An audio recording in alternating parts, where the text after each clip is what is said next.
Last class we have seen in motion related with the three equations of motion. This is the last topic of your class, that is uniform circular motion. In that uniform circular motion, what we are going to see? First, you will be knowing what is meant by uniform motion. Already we have defined equal distance and equal interval of time is known as uniform motion. Now we are going to see about uniform circular motion. I will show a small activity. You can easily understand. Take a thread and take a piece of stone, a small piece of stone, and tie it in that and rotate it. You can observe the circular motion. You can observe the circular motion. When you are observing this one, I am pulling the thread towards me and the stone is pulling outwards.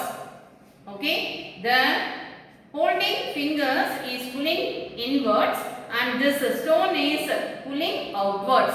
That you can able to see. Now we are going to note that is what is the speed formula for the uniform circular motion.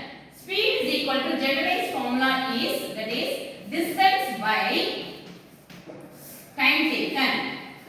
Distance by time taken. Whereas in this circular motion, when the thread is pulled outwards and you will get a circular motion like this.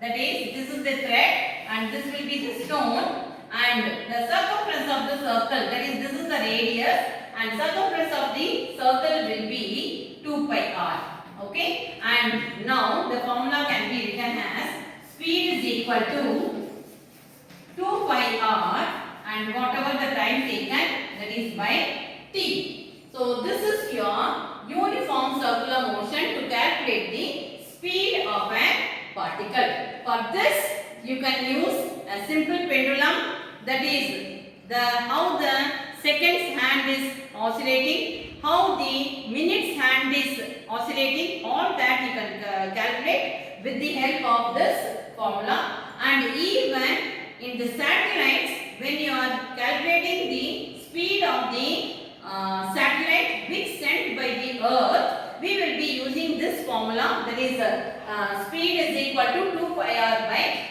t and you can calculate it. Okay, now are you able to understand this one? And here which quantity it belongs? It belongs to the what quantity? Vector quantity. Why it is vector quantity? You know the direction of flow of the string, in which direction it is rotated. So this is a vector quantity.